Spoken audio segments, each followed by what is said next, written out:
Welcome, ladies and gentlemen, boys and girls, children of all ages. Welcome to Ebony Championship Wrestling, where we hit the mat running with all things WWE. We dive into the biggest moments, the hottest rivalries, and we give the boldest predictions in pro wrestling. The women's mid-card titles seem to take center stage. Jey Uso steps to the ring general. And what's next for Solo Sikoa? The boys are here. Wrestling is cool. Griff is always gonna yeet. And this is the ECW show. Let's get it.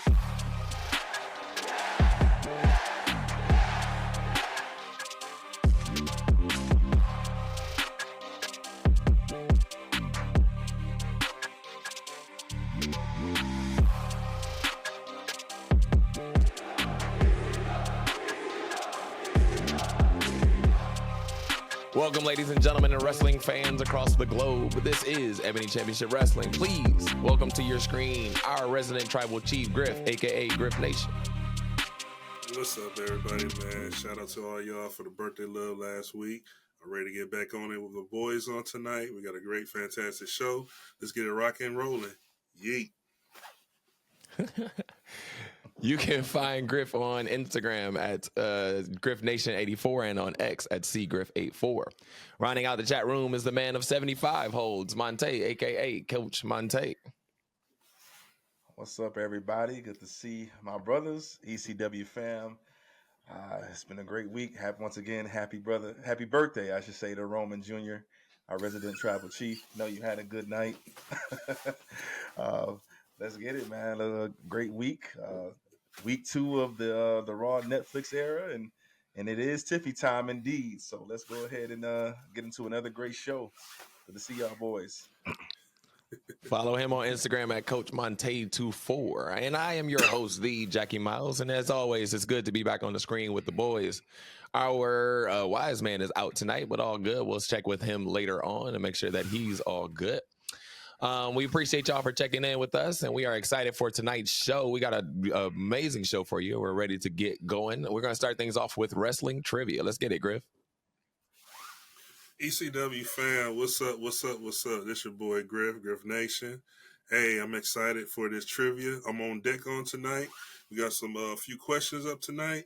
One of my favorite things is you never know what type of questions coming forward. So I have a lot of history and I have a lot of background, knowing a lot of different things that's happening in the world of WWE. But tonight might be some tricks up the sleeve. So let's get it rocking. Let's get it rolling. Let's see how Griff does today. Y'all follow along and help Griff answer these questions out too. All right. So I'm gonna try my best and get perfect, but let's see where we go. Ready for question number 1. Who defeated Brock Lesnar to end his undefeated streak?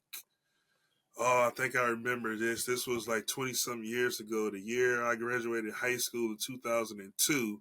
If memory serves me correctly, this will have to be Survivor Series, Madison Square Garden, when Paul Heyman turned on Brock Lesnar and the Big Show ended up winning the title and ending that streak. So I'm going to go with the Big Show as my final answer. Oh, that is correct. In the streak. So, Brock Lesnar in undefeated streak ended to Eddie Guerrero at No Way Out 2004. Interesting. Shout out to Eddie. Rest in peace to Eddie. Question number 2. And what was the name of the tag team consisting of Shawn Michaels and Marty Jannetty? I'm going to go with the Rockers. Final answer. And the answer is the Rockers. So I did get that one right. ECW fan, I hope you're enjoying these questions like I am. We got some good trivia here so far. And now we're on to number 3. Which superstar has the longest single title reign as the WWE champion? Ooh, this is interesting. What superstar has the longest single title reign as the WWE champion? Got me on this one here. I am going to go with, for my answer, which superstar has the longest single title reign as WWE champion? I'm going to go with Bruno Sammartino. Final answer. Bruno Sammartino it is. Griff is 2 for 3 so far, so we're on the right track. Doing good, Griff, and I hope you guys are doing good as well, too. Question number 4. Who was the first woman inducted into the WWE Hall of Fame? Wow, this is very tricky here. I guess 2 or 3 that comes to mind, but I'm going to go with my answer on this one as the Fabulous Moolah. That's my final answer.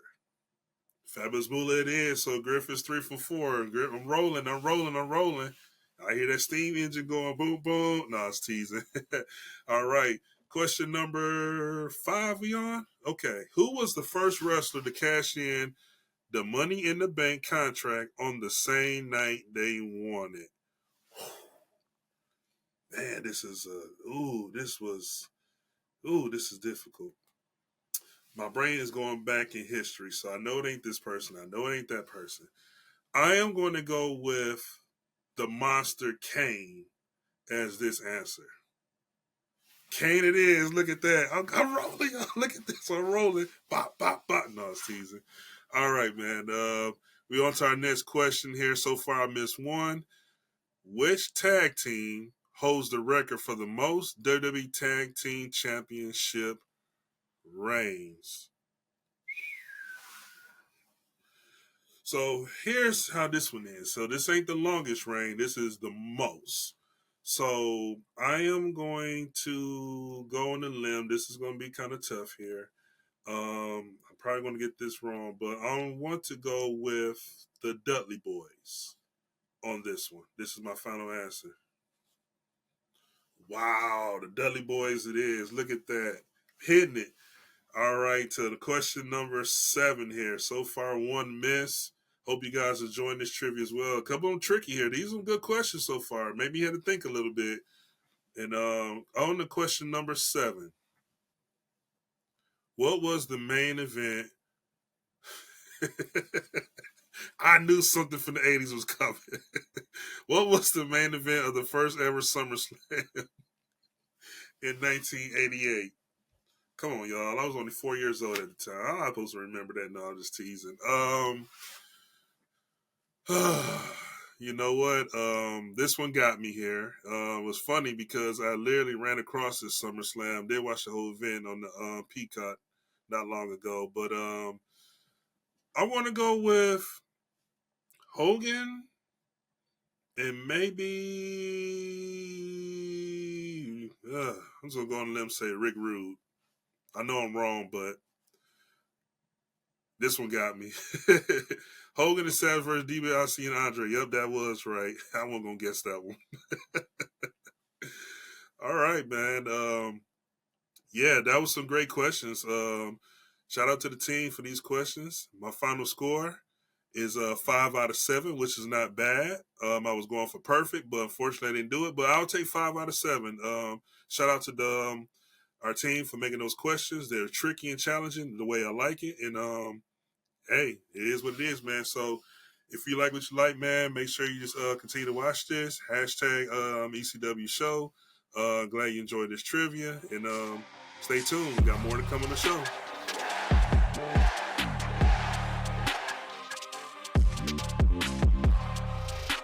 What's up, ECW fam? It's your boy, the man of 100 holes, a man with the X's and O's, Coach Montay 24. Happy New Year. It's now time to play one of my personal fave segments, near and dear to my heart. I love to play with you guys. It's time again for Book It or Bury It. The Wise Man and Jackie, they always tell me what's going on in the dirt sheet world of wrestling. And I can also see what's cooking in the rumor mill as well. So what I do with this game, I love it. I'm going to take a rumor that they give me. And if I think it's true, y'all, I'll go ahead and book it. Let's do it. But if I think it's nonsense, if I think it's not true, I can't see it happening at all, then I'm going to go ahead and bury that. All right, so let's go ahead and see what the boys got cooking for me tonight. Let's play Book It or Bury It. Let's go.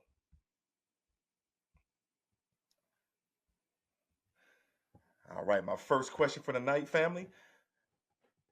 Bad Bunny wants to come back for a heel run.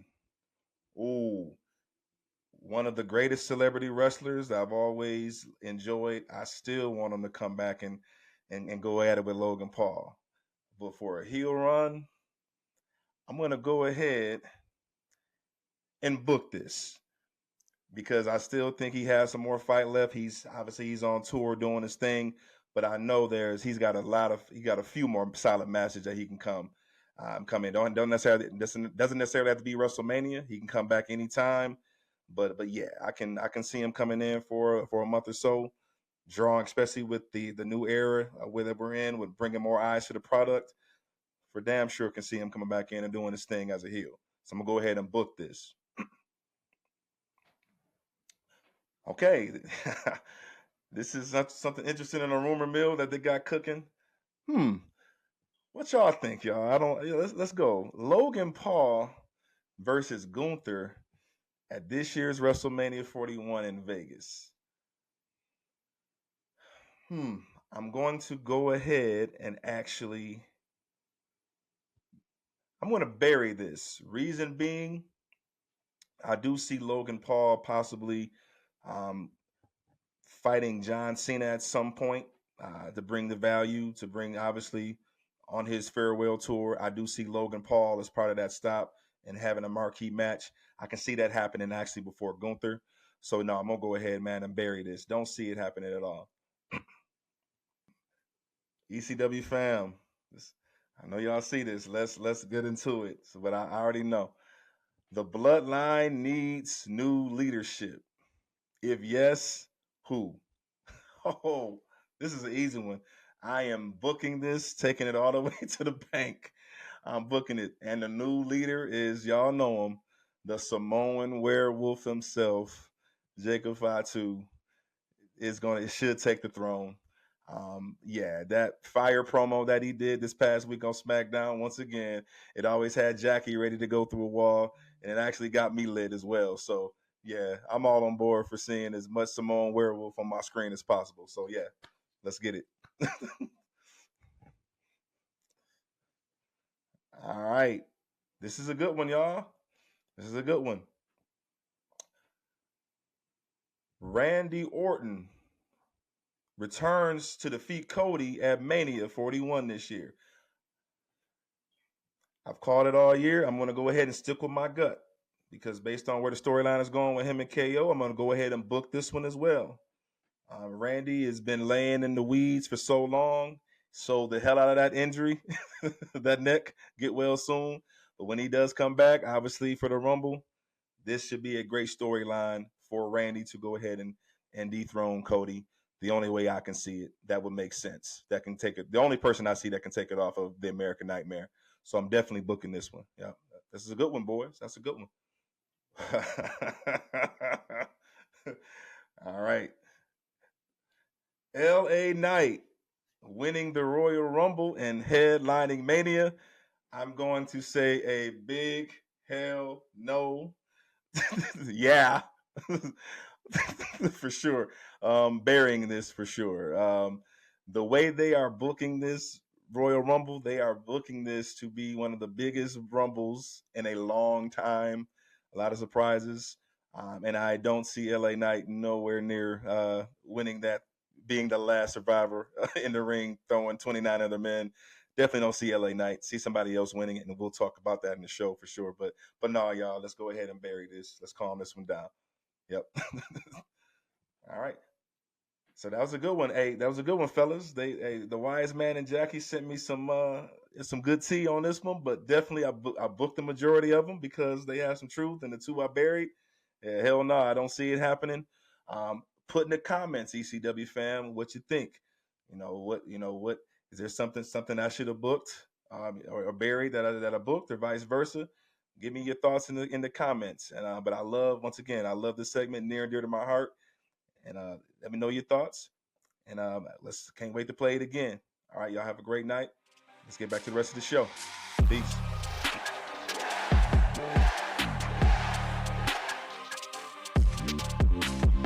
All right, welcome back, ladies and gentlemen. We are going to switch it up now and head to the lightning round. This is where I put 3 minutes on the clock, and I'm going to fire some questions at the boys and see if I can get a good response from them about the wrestling landscape. I'm so excited about this one because I think I got some good questions for you boys here. So let's go ahead and jump right in it. Everybody cross your heart. I pledge allegiance to Chelsea Green. How long do we think about this? How long do we think this reign is going to last, Coach? Chelsea's ready. The spotlight's been on her. She's ready for this moment. I see her holding on to this even well past Mania. So, hey, Jackie, that's your question. I say a good 6-7 month reign because she's too damn entertaining.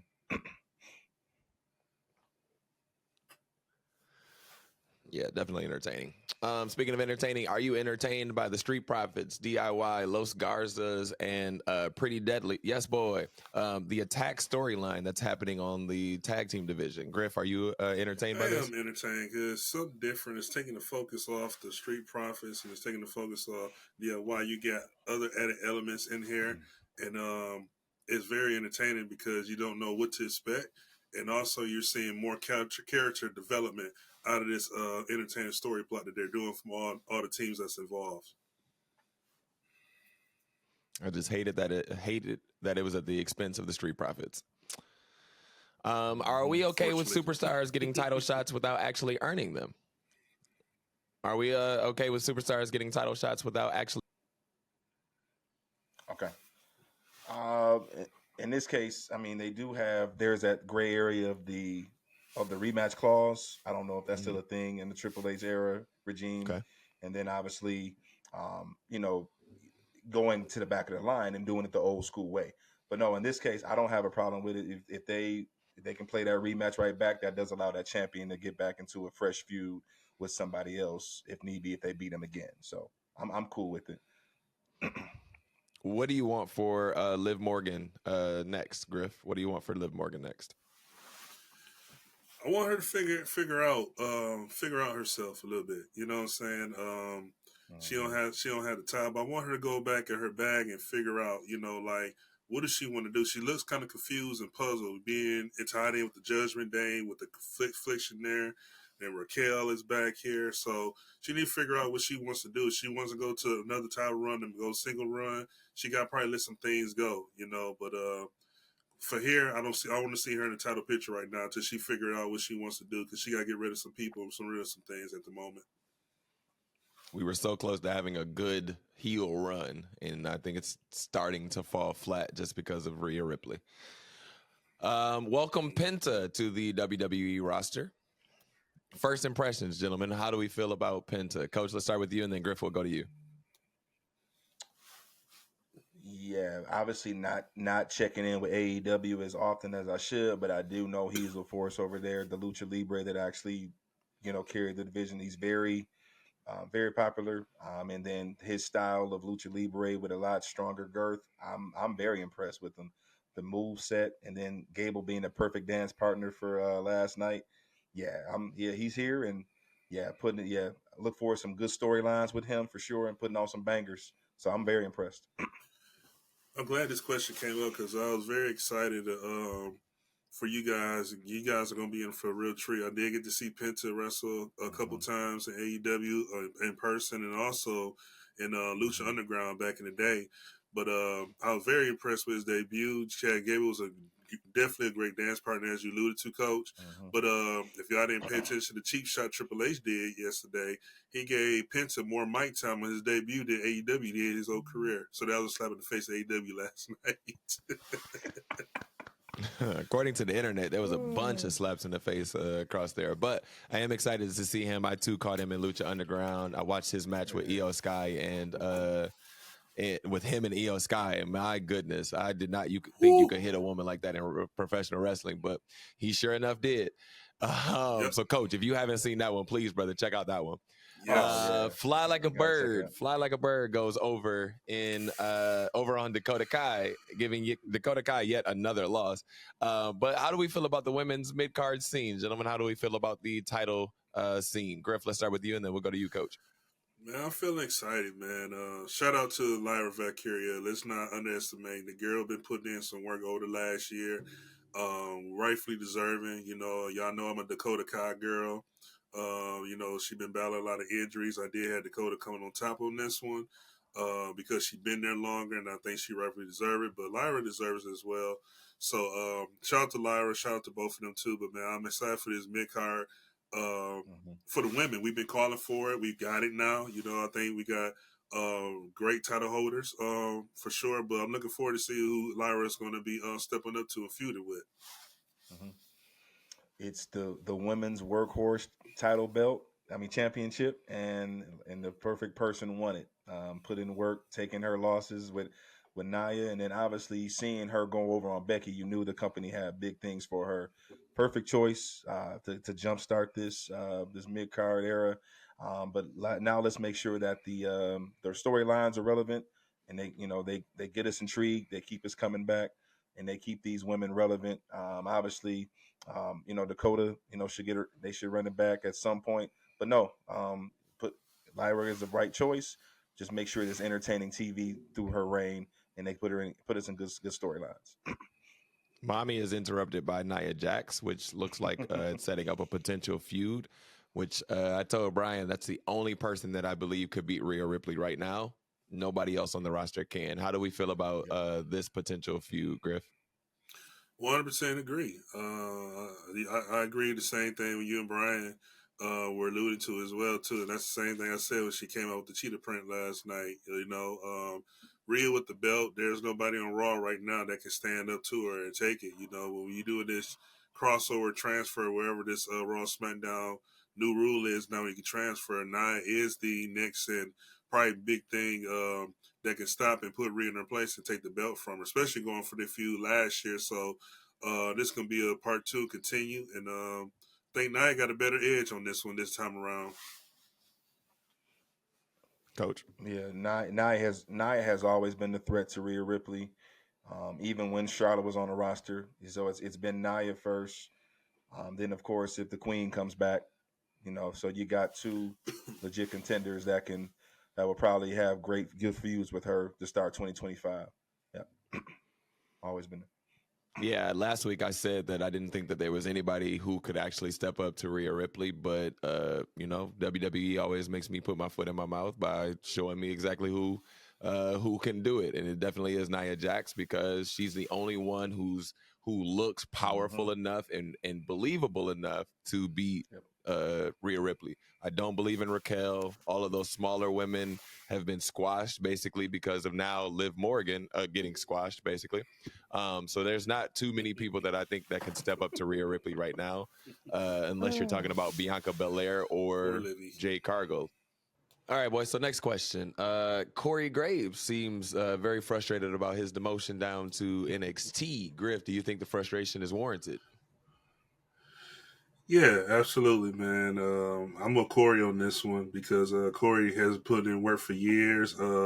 Literally got out the company when he couldn't wrestle no more and got blessed with this job and this opportunity. And, I know a lot of us like Pat McAfee and everything else, man. Not saying he's the cause, but Corey is rightfully right for what he said, and I'm backing 100%. He's been putting in work.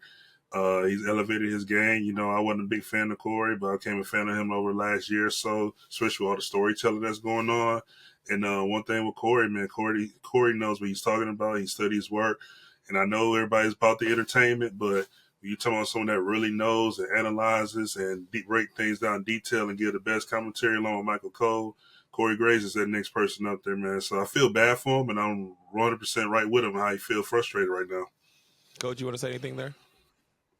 Oh yeah, I saw that today. I saw his post, and I'm like, yeah, thumbs up. You put in all this hard work. You're one of the great heel announcers that he can switch it up. He became very versatile, and became just as good. He can with Cole. I'm not saying he's on Cole's level, but he had the right to be right next to him. He earned that right. But yeah, I'm with Corey on this. No way he should have got demoted for Pat. Part timer. But obviously, Pat is who he is. But Corey put in the work, deserved to be there. I don't know. I think somebody had to be a casualty to the Triple H era, right? This couldn't just be all all sunshine and roses or whatever it may be. Somebody had to be a casualty in the situation, I think. And I hate that it had to be him, but now he has said some suspect things over the years. I will say that, but I agree with you guys that he has, he has gotten better. I would prefer him over Jerry Lawler any day of the week. That's for sure. Oh, yeah. Trick Williams drops the belt to Obafemi. Do you want to see Trick on the main roster, Coach? Yes, I do. I believe he's ready. His that athleticism is there. It's Booker T all over again. His style, he's ready. That's who he reminds me of. I've always compared him to Booker T, and I think he's had enough shine these last couple of years. He's came up. He's had good storylines, getting better on the mic, getting more confident. Has a look, of course. I think he's ready to hold his own and get up there with Melo and see what he can do. I think he's ready. Griff, do you agree? I somewhat agree. I think he still needs a little bit more time on NXT, all because I'm more concerned of when you roll in the main roster. Yeah, of course. I mean, I think there's a lot of them, including himself, ready for the main roster. But my biggest thing is storytelling and how he's going to get plugged in. You know, one thing you don't want to see is someone come up to the main roster and hide in NXT, and as soon as they come to the main roster, the writers don't know how to book them and write them in, and they get buried and go straight to catering. So, I 100% would love to see him up there, but for me, I don't think it's ready because with everything that's going on right now, storytelling, I don't think writers can fit him in perfectly just to keep him on top of his game and momentum going. I want to see him go heel before he goes up to the main roster. That's all I'm saying. But I'm good. I'm good if he goes up at this time. Who's your too early pick for winning the Royal Rumble? Let's start with you, Griff. Who's your too early pick for winning the Royal Rumble?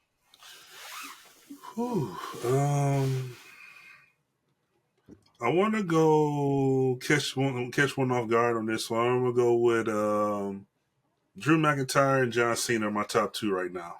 Okay. Coach, who's your pick? This is way too early. I understand that. We need more storyline, but way too early. Let's hear the pick now. Yeah, I know I gave Cena his flowers and ready to see his final farewell tour. My early pick, believe it or not, CM Punk finds his way. For right now. Yeah. I don't like that at all. And then last question of the night, gentlemen, as far as the lightning round goes, what's next for Solo Sikoa? What do you guys think is next for Solo Sikoa? Let's start with you, Coach. What do you think? Ooh. Yeah, he's his absence from this past week was very honest. I felt it like, okay, this is different out. Everybody needs a break, especially after a big match. I think he needs to come back even more savage. I think the Bloodline 2.0 should still forge on. But from what I said here in Book It or Bury It, it's Jacobs to take over here soon. But he needs to come back for one last gas, one last one last shenanigan to try to reestablish himself. And then once that fails, then Jacob's gonna bust his ass, and here we go. We got new leadership, and it's gonna pivot a whole other direction. Griff, where do you want him to go?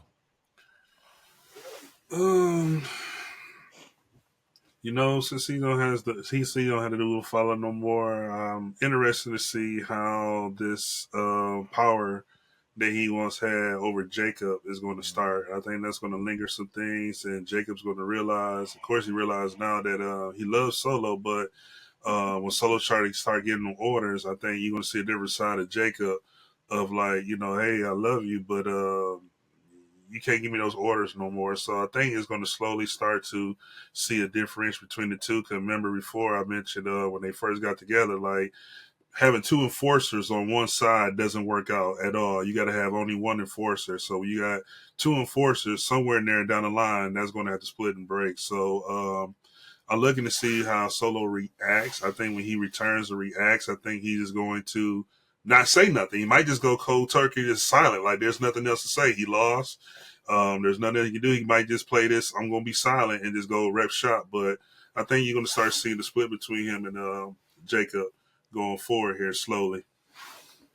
Okay. I don't know, man. With him leveling up to, the quote unquote tribal chief, I thought that took him out of the the enforcer role, and it's like now, like I got my own people now, right? Like now my people take care of me versus me taking care of Roman, right? So I don't know. I want him to come back and and continue on with this bloodline stuff, but I also want to see him like really bust out some chops with his character. Let's see what he can do outside of the bloodline. Because remember, I said he's only been in the blood. Excuse me. He's only been in the bloodline so far as being on the main roster. So we'll see what's up next for him.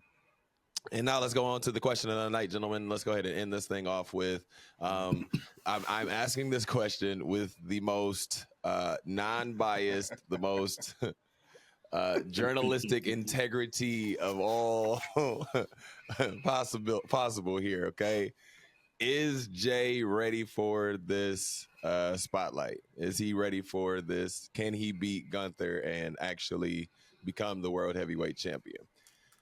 I mean, you got all the merch on, so I obviously have to throw this up to you, sir. Sorry, Coach, you understand. Griff, answer the question, my boy. Is he ready for the spot?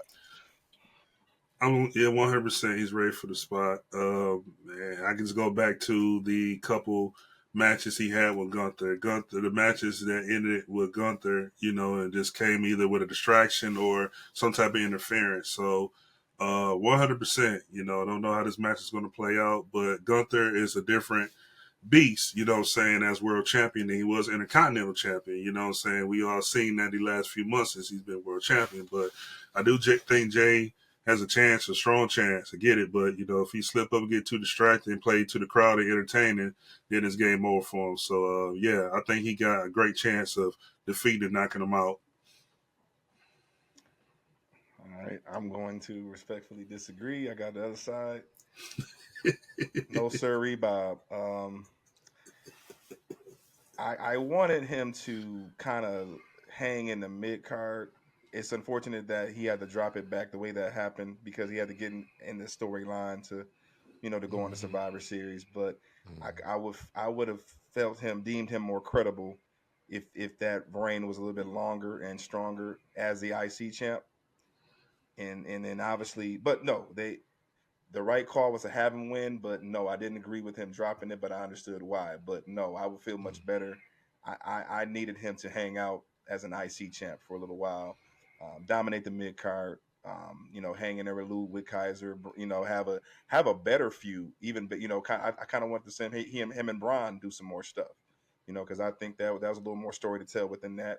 But no, hang out in that mid card. But no way. This is a Saturday night main event, PLE only type deal for San Antonio. Good. You're great. You got a good main event, San Antonio. Congratulations. But no. Yeet Man is not ready for the spotlight, Jackie. Not ready to get. Yep. I'm gonna leave it at the 1-1. I'm not even gonna split the tie here and say my opinion. I'm gonna leave it at 1-1. But I'm gonna follow up with this question: like, what makes someone ready for said spotlight? Because Coach, you're saying no. Griff, you're saying yes. Is it just the fact that that he's over with the crowd as far as like his entrance? Is that the only thing that's putting him over? Like, is it his wrestling that says like, okay, he's ready? Griff, to your point, right? Coach, to your point, no, his wrestling's not ready. I want him in the mid card, right? So what establishes a superstar and says like, oh, that's the guy that we need to put him into this position? Griff, you want to try to answer that one first? I want to say it's all the above. You got the crowd, you got the crowd behind you, you got, your signature to get them involved. You're doing backstage segments, you're doing promos, you're getting beat up backstage, you kicking ass backstage as well, too. You're coming out to the ring, you're talking your cash. So it's kind of like you're doing all the above. Your interviews are going great. So for me to answer the question, I don't think it's just the crowd. I think it's just all the above. And it depends on, again, who the talent is as well. But the kind of talent Jay is and how he connects with the crowd, it just put him super over with that being all the above to everything he's doing. He just pretty much over. I mean, you can go to the bathroom. He can say, I'll be right back and take a piss in a urinal, come back out and wash his hands. And he's over. You know what I'm saying? So that's a wild scenario, but okay. I understand what you're getting at. Yeet Man himself, man. Only Yeet Man himself. Coach, what do you feel there? What establishes a star? WWE is they build momentum on wins. They build you strong. Jay always had the presence, always had the personality, but even me, hey Jackie, we talked about this all last year on this show. He just didn't win enough in the big spots for me to continue, for me to give you the credibility. Like, okay, you deserve this spot. Like, not only are you killing it with merchandise, not only are you, yeah, you're beating Roman, you're beating your cousin in merchandise, but at the end of the day, are you getting dubs? And he just wasn't, just wasn't getting them. And that's my only beef with Jay. Like, had they presented him a little bit stronger, I know he can't control the booking, but for me to feel better about this spot with him and Gunther coming up here next week, he needed more wins behind him with his stardom. Yeah, my opinion. Yeah. Yeah, I can agree. I can Hey, agree Coach, with who that did he point. defeat last week? What'd you say, Brent? What'd you say, Jack? Who did he defeat last week? Yeah. Answer that one. Okay. Drew on a roll up. It's a dub. It's a dub, though, right? It's a dub. It's a dub. So one compared to the however many PLEs we watched them go the other way. So. But we on 2025 though, bro. That brother said New Year, New Me. Hey, no way. Hey, just like football playoffs, bro. 0-0, 1-0 right now. Jackie was getting ready to say something because I think he agreed with me. No, yeah, absolutely. No. I just had to get you on that one real quick. I agree with the point of he needed to go over more for me to like catapult him to the position he's in. I do understand that piece, but I like to not to argue with Griff, but like to counterpoint Griff. What you're saying is storyline. You're saying like if the story is written correctly, then this guy is going to get over. With like the backstage stuff, the interviews and things like that, like you got to be put into that position to get those things. I'm thinking about it not just from a Jay standpoint, but let's think about like Montez Ford. How do we get Montez Ford to the point where we know we can get him over? He can shine in this spot. He can be up against Gunther, right? And obviously this is not happening, but I'm saying like, how do we take Montez Ford from where he is to get him to go to that point to where now like, yep, I believe in that guy. I believe, whatever. Is it the wrestling? Is it like, oh yeah, he putting on 5-star bangers, a Chad Gable type situation, right? Chad Gable's character is Chad Gable's is a WWE character, right? Versus like Roman, where it's like the crowd, the story, everything is about, is pushing Roman to the top. And so it's about all of the theatrics. Roman is a basic wrestler, just like Stone Cold was a basic wrestler, so on and so forth, right? But it's how they're presented. And so how do we present a Montez Ford, or how do we present a Jay to get Coach to believe that he should be in whatever spot? I think, you know what? I think here's the difference between the two. And if I don't make sense, please tell me. No, go ahead. I think the difference is when you look at Jay and Jay comes through a curtain, I have faith in Jay. And I'm not saying that because I got his gear on and I like Jay, but I'm just using this as an example. When Jay comes through the curtain, I already know what Jay is going to bring to the table. I know what kind of, energy he's going to bring. Sometime with Montez, and there's no knock on him, I don't know if I'm going to get that good guy, I'm going to get that bad guy. I feel like you're still trying to figure it out where Jay hasn't figured it out. It's just, I'm just trying to figure out how to stay consistent, keep this momentum, and win, where Montez is kind of like, man, I'll try to see if this crowd going to get it, if this crowd going to get it, if they going to let me do this, they going to do that. So I think that's the difference between the two, where when Jay comes to that curtain, I know what to expect. And I know what type of energy he's going to bring. Where Tez, I know he can bring the energy, but as soon as one little thing happens, it goes down. Where Jay, if one little thing goes down, he's going to figure out how to bring it back up because he's already over. If that makes sense. Yeah, I understand it. But I think the argument is still like it's still placement, right? Like, I do understand where you're saying of who we're gonna get from night to night basis. I do understand that, but I still think it's a. I was placed in the position enough to know what to do in order to get back up, versus never being in that position. And when I fall, am I gonna fall out of that position forever, or am I gonna fall and be allowed to come back up? Right. So like, You know, we haven't really talked about the Street Profits or the Street Profits split and Montez being a singles competitor on this show too much. We've always just wanted them to be successful as a tag team, but like we've also talked about, like, you know, not putting Montez in that spot because he didn't want to leave Dawkins or whatever it was. But it's like he's never been in that position to be successful, to know what to do when things are going wrong. And so whereas Jay, however many years they've been going at this now, he knows what to do in certain spots, to your point. And so I think it goes back to like a booking thing, or a storyline thing in that manner. So, but I'm not disagreeing with you, Griff. I do understand what you're saying as far as like Jay come through that curtain, we know what we're gonna get. So I totally understand that. Coach, I don't know if you want to jump in there.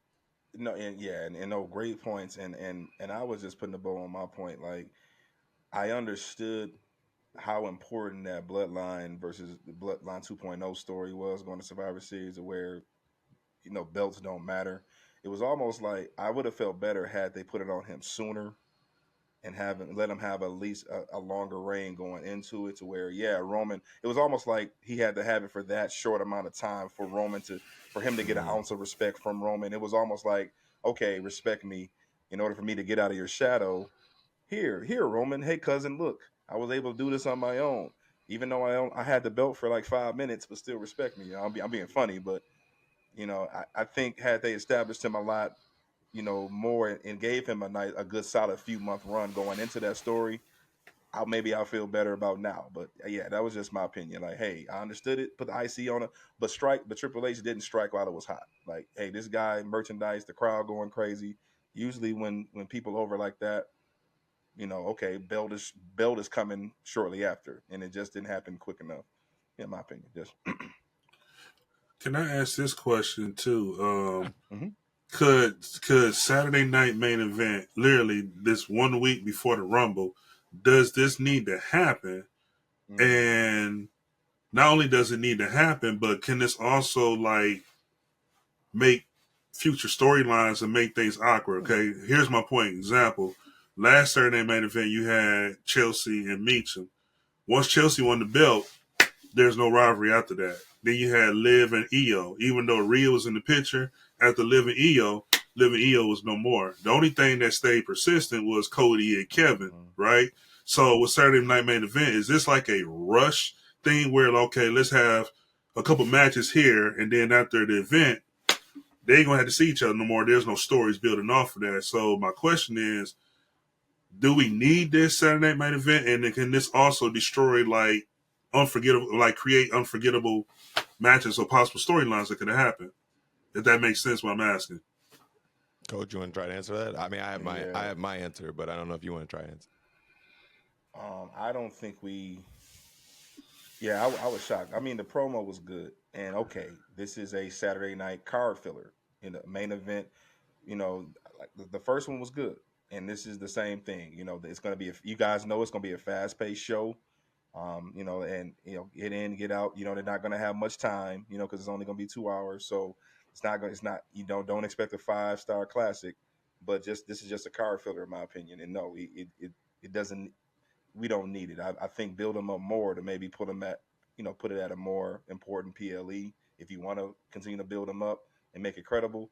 But no, Griff, I don't think it's needed. It's a card filler in my opinion. But hey, you know, like I said, it's you get Gunther on TV. You know, obviously he wasn't on the first episode of Raw on Netflix, so you got to keep your champion on TV at some point. But you know, okay, solid match, and nothing's gonna shake after this. So because basically Gunther is going to be seeing whoever's going to be coming out of Royal Rumble anyway. That aspect of it.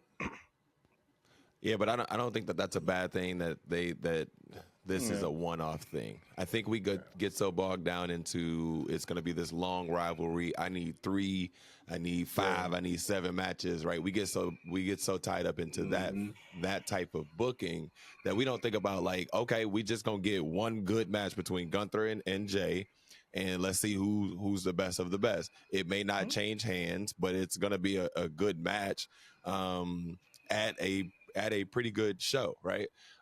So I think it's okay for us to get this match. I don't think it's a rush thing or anything like that.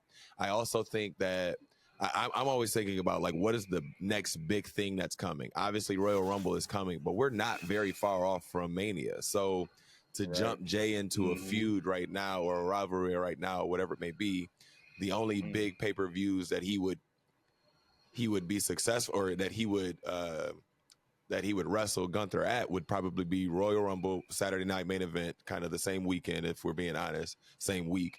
And then what is it? Elimination Chamber, and then we're right into Mania, right? So either way, he was either going to be a one-off now and not make it to the Mania storyline, or he was going to be a one-off, or he was going to be a two-match guy, and then somebody else is going to take over at Mania season. So I didn't think it was going to stretch its way out. So I think it's okay for him to challenge now. Yeah. Like, show if you can actually put on a good match with Gunther. Show if you can go after that title. And then after Mania or something like that, then I will see a legitimate feud happening between the two that makes me want to say, I need 3 matches between these two. Right. So I think it's okay for us to get this one-time match now. And then whoever Gunther is supposed to face, to your point, after Coach, after Royal Rumble, that'll take us into Mania season. Jay will probably be doing something else on the card, if we're being honest. All of that to say, gentlemen, I do think he should be in this spot. I do think I am on this show probably the biggest Jay hater. He broke the tie. I'm probably the biggest Jay hater in this chat, but I'm also the biggest Jay supporter. No, sorry, not the biggest Jay supporter. I am also a Jay supporter when the time calls for it. So I hope he's successful. I hope he does beat Gunther. He won't, but I do hope he beats Gunther.